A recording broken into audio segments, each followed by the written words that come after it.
Assalamualaikum warahmatullahi wabarakatuh dan selamat petang semua. Selamat petang Puan. Alhamdulillah akhirnya kita buat Miasa Talk kembali di Terengganu selepas mungkin beberapa bulan kan, InsyaAllah. Dan untuk petang ini di Miasa Talk kali ini kita akan berdiskusi mengenai Okey, jadi kalau kita tengok ni sebenarnya ciptaan sendiri. Cerita dia begini. Tak ada bulan ni. Kami kan datang daripada KL, jadi kita ni kan dah berpesan banyak kali lah kepada staff-staff, suruh bawa mikrofon jangan lupa. Tiba-tiba saya datang nak buat live ni macam ni rupanya, terkeluar daripada bag mikrofon. Jadi itulah dia NGO punya cerita kisah kan.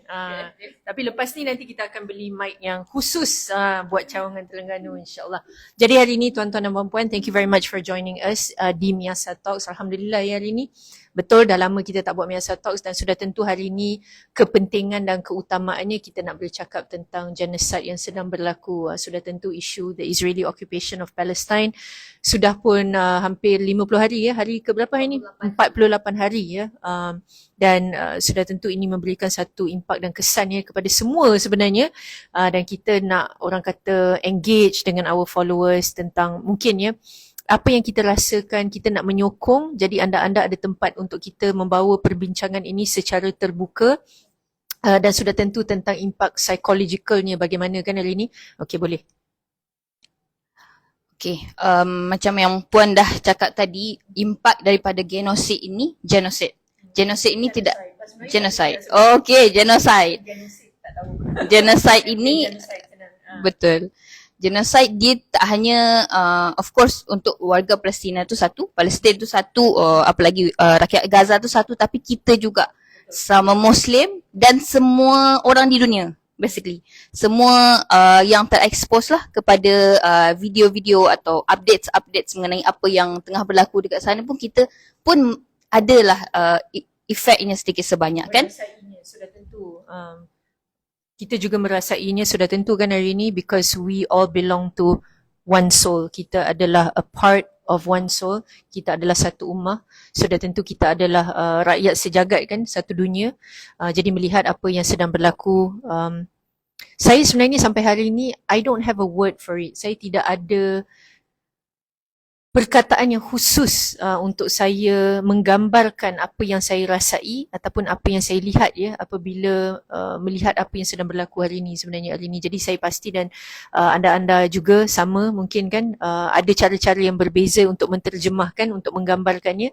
Tapi saya belum menjumpainya, tapi mungkin secara kesimpulannya adalah this is something inhumane kan sebenarnya. This is beyond anything we have seen, beyond anything that we have witnessed. Tapi Alhamdulillah apa yang kita lihat telah berlakunya finally ya, an Israeli Hamas truce, 4 hari sebenarnya, 4 days truce, di mana dengan the release of 50 mungkin rakyat Israel, mereka akan Hamas akan melepaskan mungkin bukan 50 Israelis hostage diganti dengan 150 sebenarnya women and children ya, rakyat Palestin itu sendiri. Jadi kita mengharapkan mungkin bertambahlah selepas ini sebab ialah mereka dah pun they have been held captive for many years sebenarnya, and women and children, just imagine.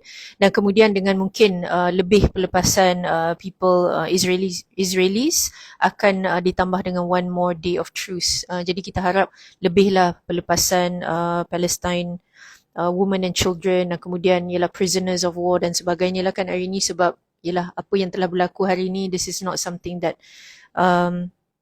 we can condone kan. Ini adalah orang kata tidak berperi kemanusiaan, dan kita sangat mengharapkanlah suara-suara satu dunia. Kita dah pun melihat kan sebenarnya gatherings massive ya sebenarnya serata dunia, dan kita harap ini berterusan ya to pressure the Israelis, to pressure many various countries so that this ceasefire will happen immediately as soon as possible insyaAllah. Amin, insyaAllah. Itulah harapan kita semualah basically. Dan sebelum saya pun nak share juga apa yang saya rasa, mungkin saya nak encourage kepada semua viewers live kita, kita nak buat mental health check-in sikit. So jom kita kongsi apa yang kita tengah rasa selama 48 hari ni. Okay, this dah lama sebenarnya, tapi yang intensely kita terexpose kepada all of this genocide adalah 48 hari. So mungkin kawan-kawan dekat yang menonton IG Live ni boleh kongsi lah. Bila kita mungkin tak pernah ada kawan ke atau siapa orang-orang yang pernah berkongsi atau pernah share kita punya perasaan mengenai apa yang kita tengah rasa, lalui. So boleh sila share. So kita boleh sama-sama, oh rupanya semua orang memang rasa macam tu. Kan? So kita ada rasa kebersamaan tu dekat situ. Dan macam Puan cakap tadi, memang kita tak, saya pun tak boleh bagi satu perkataan apa yang saya rasa sebenarnya. Sebab semua bercampur. Sedih tu sangat-sangat, memang mata memang dah berlinang je lah. Apalagi tengok baby-baby kan, kanak-kanak. Lepas tu marah tu tak boleh cakap dah. Memang nak sangat marah, nak kutuk je rasanya. Dan lain-lain yang helpless pun satu, walaupun kita tak boleh helpless sebenarnya, tapi yelah, it's also valid. Perasaan tu pun valid juga, sebab kita tak boleh buat apa-apa, walaupun sebenarnya kita ada yang kita boleh buat. So itulah yang saya rasa sebenarnya. Dan kalau saya yang paling intense tu biasa pagi masa saya dekat LRT. Sebab that was the moment yang saya tengok all of the video dan updates. So memang 1 jam tu rasalah semua perasaan tu everyday. Dan dan saya just nak cakap kalau kita memang perlu merasai semua ni, dan kita tak boleh sanitize. Maksudnya kita tak boleh desensitize. Maksudnya kita rasa just because kita dah rasa, kita dah expose kepada segala yang tengah berlaku ni lebih daripada 1 bulan, so kita rasa oh okay dah biasa je. No, it's not normal, it's not biasa at all. So yeah. Betul hari ni sebenarnya, macam saya sendiri pun kan kita rasa frustrated. I mean I think there's a lot of frustration, there's a lot of disappointment. Helpless sudah tentu sebenarnya kan, walaupun ia sentiasa diiringi dengan doa kan, tetapi sebenarnya kita pun tak tahu bagaimana lagi nak membantu sebenarnya. So I think that's also one of the things that I always feel. Saya pun sebenarnya dah kurang mengurangkan deliberately ya untuk melihat video itu, sebab kalau tak saya memang sebenarnya sangat terganggu, anxiety level saya sangat tinggi, setiap hari menangis sebenarnya sebab saya seorang ibu. Dengan melihat ya keadaan anak-anak yang sebatang kara, anak-anak yang di bawah, under the rubbles kan, anak-anak yang meninggal, yang syahid, subhanallah sangat banyak sebenarnya. Jadi itulah dia, saya rasa ini semua perasaan normal. Kita ada problem kalau kita tak rasa apa-apa sebenarnya.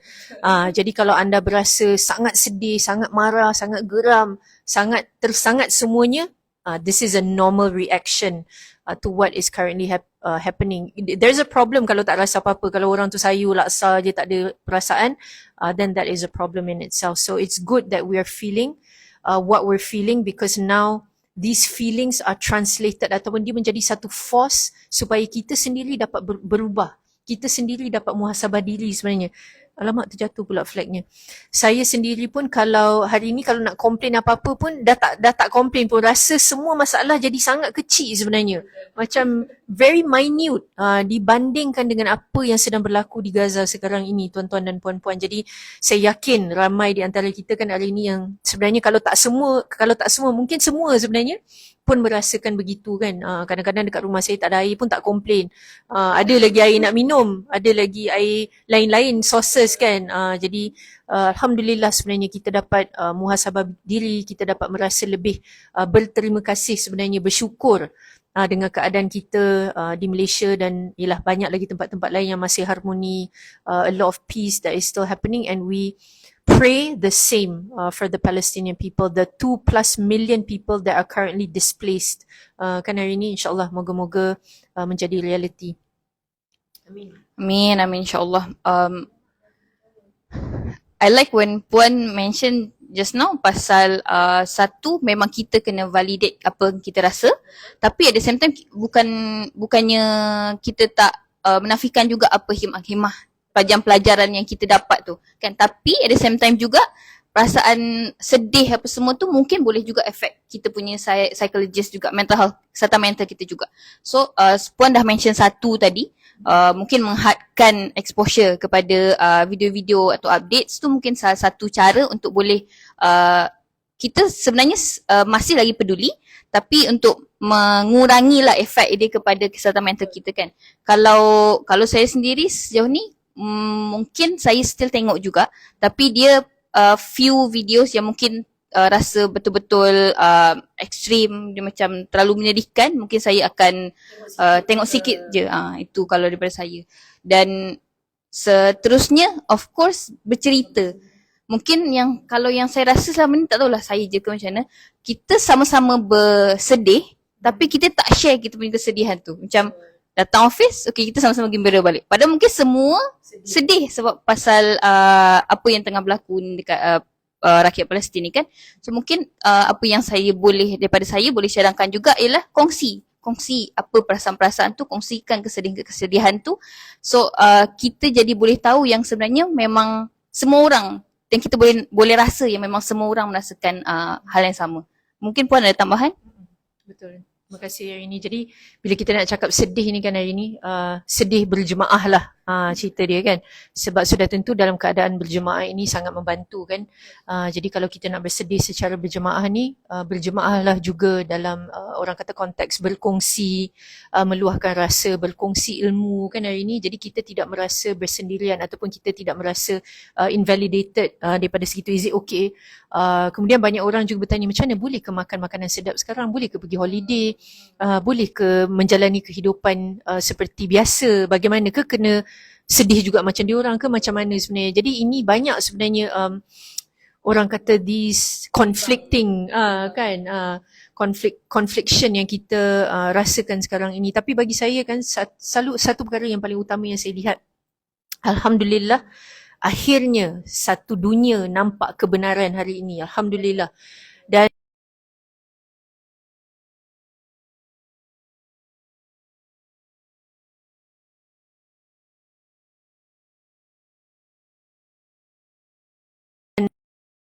in third of the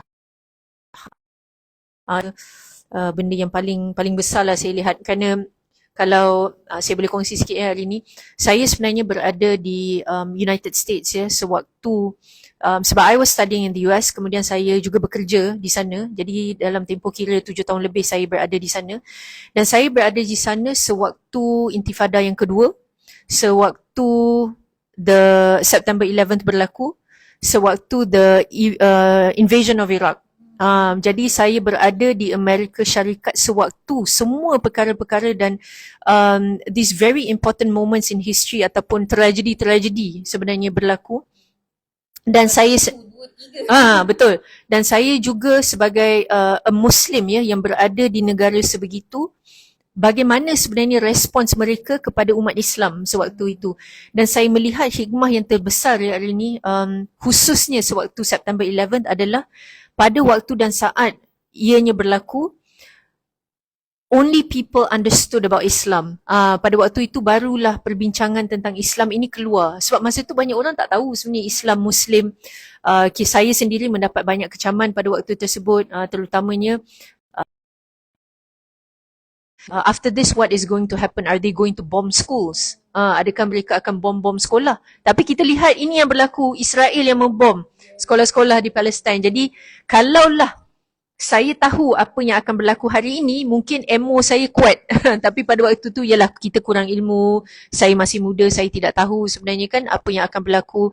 Dan sewaktu the invasion of Iraq juga sama, kerana pada waktu tu saya masih ingat waktu saya bekerja, saya melihat saya waktu tu bekerja part time juga di restoran, di waktu siang ni di office, dan apa yang berlaku di kaca TV pada waktu itu, saya melihat ada satu kanak-kanak ni bila keluar je pasal Iraq dan sebagainya, dia menjelin lidah sebenarnya.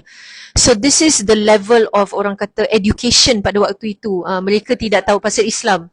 So there was a lot of hatred in that sense. But again, the average Americans pada waktu itu sebenarnya mahu tahu. They want to learn. And I also remember during the time where I had a lot of people that came to me after discussion saying, you know, Anita, having heard what you said, sebab saya pernah ada church group yang datang dan mereka kata, Anita, after hearing what you said, we will take what you just shared with us to the people in our church. Sebab kita kena faham ya, pada waktu itu juga Americans banyak ya, kerana Vietnam War, apabila habisnya Vietnam War, a lot of body bags came back. So a lot of war veterans were really struggling kan pada waktu itu. Of course PTSD, kemudian killing themselves, so a lot of suicide happened, and also harming their family members or killing their family members juga berlaku pada waktu itu because of the detrimental impacts and effects of the war pada waktu itu yang mungkin tidak diperbincangkan secara terbuka kan hari ini. Jadi ini juga yang akan berlaku sudah tentu apabila this conflict does not end ataupun the Israeli occupation and this genocide continues, kerana impactnya terhadap kesihatan mental kanak-kanak terutamanya besar. Kan kita dah tengok laporan pun dah keluar, kids are self-harming. Betul, kids are scratching themselves, bleeding kan sebenarnya hari ini. Jadi ini adalah mungkin ya perbincangan yang kita tidak kurang membicarakan. So this is why we would also like to have these discussions today, and how are we going to help the children of Gaza and the people in Gaza, especially after this whole thing ends. InsyaAllah. So jadi sebenarnya untuk berhentikan genocide yang telah berjadi itu satu, menyelamatkan nyawa tu satu, tapi impak yang lagi panjang tu pun kena kita prevent lah, maksudnya kan Puan, which is psychological impact, of course, PTSD. Huge impact that we are not calculating at this moment. Dan sekarang mungkin dia tak nampak sangat sebab the basic needs adalah untuk hidup dulu, menyelamatkan nyawa tu, ya. Tapi padahal sebenarnya impact psychologist tu dia psychological impact tu dia akan ada juga. Cuma kita like macam Puan cakap tadi lah, kita tak we are not discussing it enough. We are not addressing it at the current moment because like Irene said, right now the basic necessities pun tidak ada bagi mereka. Betul? Food, water. But Alhamdulillah with this truce at the current moment, the aids can come in. So this is what we're hoping. Tetapi the psychological impact that we are not addressing must be addressed as soon as possible, Irene. So this is what we're hoping for. And kita sangat harapkan mungkin melalui, kalaulah ada cara connectivity, online sessions mungkin ya, dan mereka yang dah keluar daripada Gaza untuk kita terus immediately provide these interventions. So this would be of utmost urgency at this point, insyaAllah. Ilmu yang saya dapat lah hari ni pasal psychological impact, long term psychological impact basically, untuk kalau tak segera the ceasefire happen kan. Okay, selepas tu Puan tadi mention juga pasal banyak sebenarnya pelajaran-pelajaran yang kita dapat daripada yang kita tengah tengok atau apa yang berjadi dekat warga Palestin sekarang ni, dan salah satunya adalah menjadikan kita lagi bersyukur dan lagi kuatlah secara mungkin keimanan, dan juga bersyukur tu lah paling besar kot mungkin kan. Sebab kita jadi macam nampak masalah dunia ni sebenarnya tak kecil je compared to masalah dunia yang diorang tengah hadapi sekarang. So kalau saya sendiri yang saya sangat-sangat rasa inspired adalah ada masa tu saya tengok satu video which is budak-budak kecil lagi, mungkin 4 tahun 5 tahun, dia setengah badan dia dah dalam tumpukan rubber, under the rubbles basically. Lepas tu tapi dia still yang macam tenang. Lepas tu tunjuk dia macam ni, lepas tu just repeat la ilallah la ilallah. So maksudnya saya ingatkan benda-benda macam ni kita just boleh imagine masa zaman Nabi dulu je, mungkin masa perang waktu zaman Nabi dulu je, atau mungkin zaman tabi'in dulu je.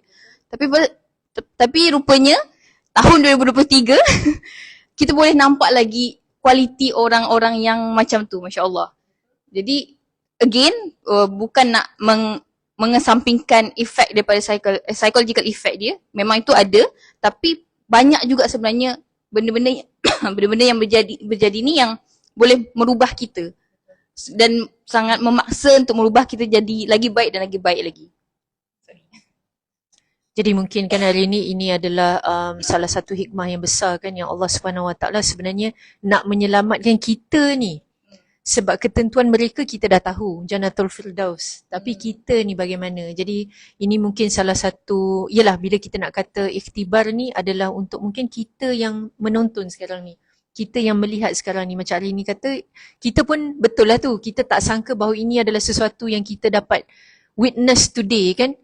Dengan katanya you can smell the mask wangi, kan kita menganggap bahawa mungkin ada bau darah, bau hanyir dan sebagainya kan. Ialah sebab thousands of people dead kan, one corpse saja baunya kita pun tahu bagaimana.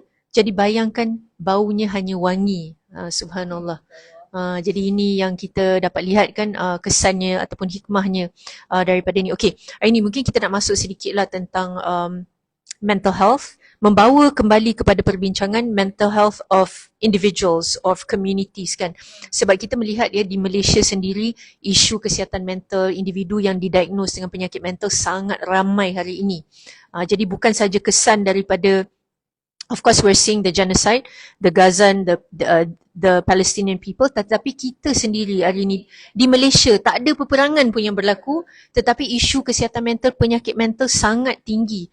Mungkin kita nak kupas sikit hari ini, kenapa ini berlaku hari ini sebenarnya?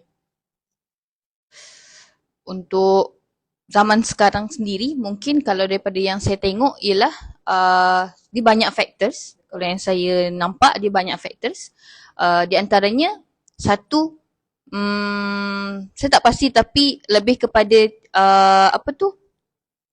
lebih kepada lifestyle kita juga mungkin satu, gaya hidup kita mungkin efek juga. Saya tak cakap gaya hidup akan terus boleh efek kesihatan mental orang, tak, tapi ada setengah kes yang mungkin sebab gaya hidup dia lah dia boleh bagi efek negatif kepada kualiti kesihatan mental dia. Yang kedua, cara coping dengan apa-apa permasalahan atau stres yang dia alami. Sebab coping ada coping negatif, ada coping positif.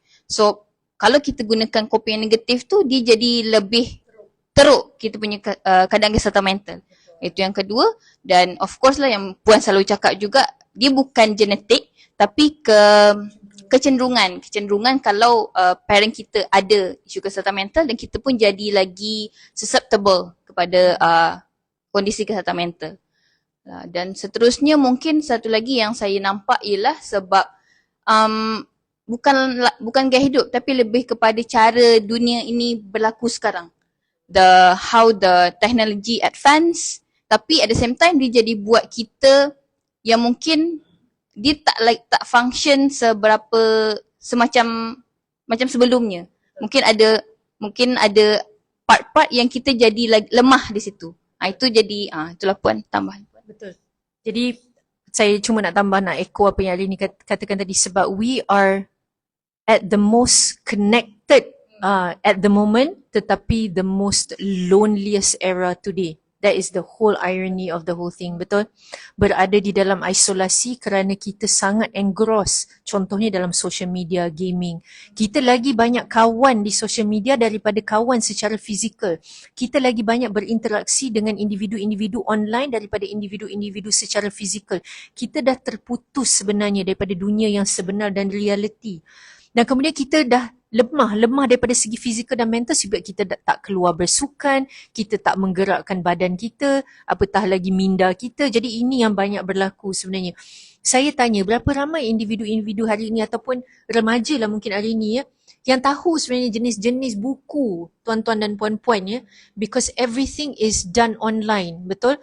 Saya masih lagi very traditional, I buy books all the time. Saya masih suka bau buku itu sendiri, kertas itu sendiri, opening up a new book, opening up the cover, the plastic, pergi ke kedai buku dan sebagainya. Jadi dunia kita hari ini sangat berbeza kan hari ini. So all of this is really contributing. Dan sudah tu kalau kita berada di social media pula, kan sangat berbeza.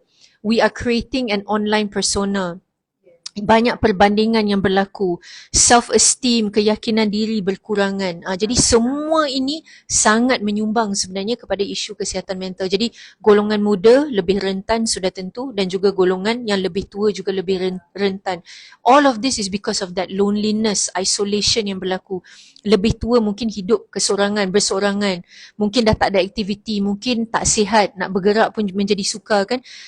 Sebab tu kita melihat banyak perbincangan pula tentang dementia. Ini yang banyak berlaku hari ini juga, kemerosotan fungsi otak, dan kita sangat mengharapkan bahawa kalau boleh ibu bapa yang dah tua-tua tu, kita bawa mereka jalan-jalan, mungkin penglibatan mereka dalam community projects kan, join lah apa-apa community projects yang kita boleh, gotong royong ke, apa sahaja yang mereka tidak orang kata terperangkap dalam rumah kan, hari ini dapat berinteraksi dengan orang lain, dan semua ini sebenarnya dapat membina lagi mungkin ya sel-sel di otak, dan yalah meningkatkanlah kesihatan ataupun kesejahteraan kesihatan mental kita sendiri. Jadi mungkin kita nak tengoklah kalau ada apa-apa, mungkin Aisyah soalan ke sharing ke mungkin, insyaAllah.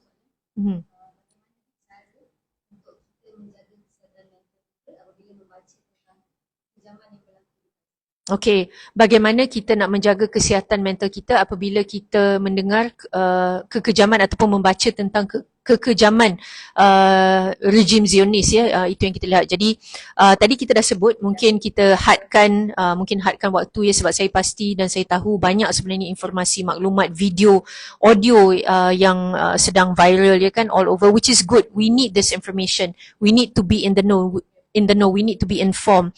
Tetapi at the same time kita perlu hadkan supaya kita tidak, orang kata anxiety levels menjadi tinggi, kesedihan kan yang berlarutan dan sebagainya.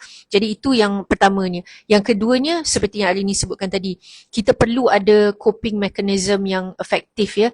Jadi tahu bagaimana cara nak membuatkan kita mungkin rasa gembira, nak distract diri kan, adakan hobi-hobi, luangkan masa, meluahkan, bercerita, berkongsi. Jadi banyak cara-cara juga sebenarnya untuk kita nak deal with it lah, untuk mengatasi lah perkara-perkara mungkin yang lebih negatif, emosi-emosi yang lebih negatif yang kita rasakan, keluar daripada rumah, jogging ataupun beriadah, bersenam, melakukan aktiviti-aktiviti yang mungkin lebih fizikal lah. Mungkin ini semua insyaAllah dapat membantulah, dan sudah tentu teruskan berdoa kan, terus mendekatkan diri dengan Allah, apa saja yang kita boleh lakukan dan minta kepada dia, insyaAllah. Mungkin ada soalan lain?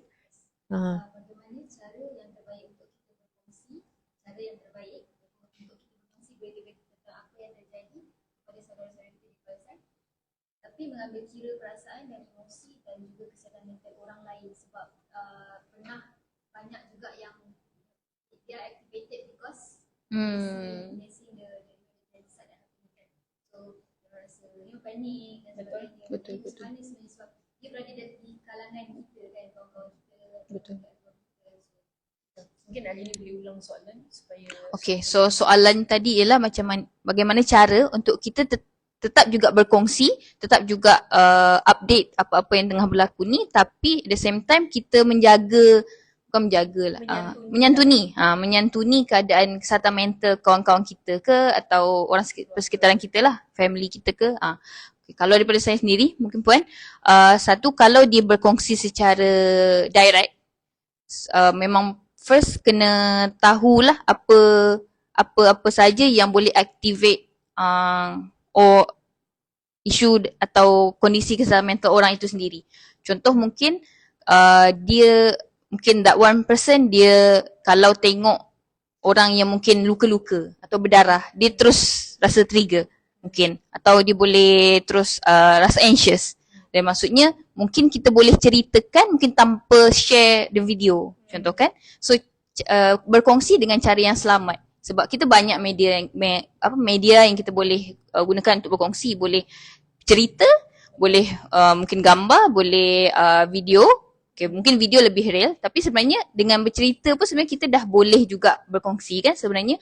So untuk menghindari apa-apa yang hal-hal yang lagi teruk berjadi, so mungkin kita kena tahu dulu siapa audience ke, kalau dekat social media kan. We know the audience first, atau kita kena tahu dulu orang yang kita bercakap tu kondisi dia macam mana, dan kita boleh pilih cara yang mungkin lagi tepat lah untuk berkongsi.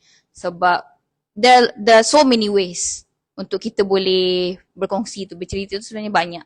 Dan mungkin satu lagi juga ialah highlight the positive part juga. So bukan hanya kekejaman sahaja atau anything related tu yang keganasan, negatif, tapi juga apa positif dia yang ada, yang tengah berlaku. So dia jadi balance dekat situ kan.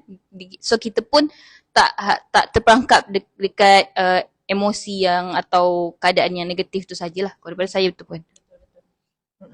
Ustaz selalu ada berkongsi kan, macam butcher kan, dia selalu tiap-tiap hari potong daging, tapi untuk dia ada kelembutan itu kena keluar, you have to smell the roses as well. Jadi ini penting kan, untuk kita balancekan kedua-dua ni. Mungkin satu lagi, kalau kita nak berkongsi video tu adalah orang kata warning, trigger warning di depan itu kan, jadi orang pun boleh pilih nak view ataupun tidak. Sebab saya pasti kadang-kadang bila kita share, kita terus share tanpa kita sedar, tak semua orang betul. Be considerate as well, because yalah, bukan semua orang boleh hadap ya sebenarnya video-video yang sebegitu. Just to be informed, tapi at the same time menyantuni kesihatan mental orang lain juga. Betul. Okay, mungkin kita dah terlebih waktu ni hari ni. Mungkin kita nak rumuskan sedikit. Okay, so tadi kita dah membincangkan tentang impak ya, genocide, apa yang sedang berlaku sekarang ini. Alhamdulillah dah ada pun a 4-day truce, so hopefully things will get better. Moga-moga kita doakan sama-sama, dan saya harap kita semua dapat teruskan apa yang anda semua lakukan sekarang ini, you know, in whatever ways you can. Either if it's doa, teruskan berdoa. Is it sharing information? Is it sharing in the new social media in your groups? Having discussions, continuing the donations, charity, doing volunteering work. Apa lagi hari ni? Definitely in improving ourselves, muhasabah diri kan. Pergi ke kelas-kelas dan sebagainya. Saya pasti kita boleh teruskan, dan juga sudah tentu the conversation of boycotting. That's also sekarang ni daripada boycotting saya mendengar cancelling, dan juga itu pilihan masing-masing bagaimana dan caranya, tetapi ini adalah salah satu cara yang kita boleh usaha kita lah, insyaAllah. Jadi mungkin hari ini. Okay, Puan dah conclude sebegitu cantik tadi, Alhamdulillah. So mungkin saya tutup lah live kita pada petang hari ini, daripada Pemiasa Clubhouse Terengganu. Cuma mungkin saya galakkan kepada siapa-siapa yang tengah menonton, kalau still ada lagi nak sharing, mungkin nak berkongsi perasaan atau just nak meluahkan, saya rasa ni sebab saya, apalah semua, boleh je. Our DM is open. So please feel free. Our KASIS helpline pun ada kan, kita banyaklah yang kawan-kawan semua boleh gunakan. So I encourage that, dan itulah kot semua. Oh, okay. Untuk nombor jangan lupa 180-1800-1800-66. Okay. Alright. Okay, sekian daripada kami. Wabillahi taufiq wa hidayah. Assalamualaikum warahmatullahi wabarakatuh.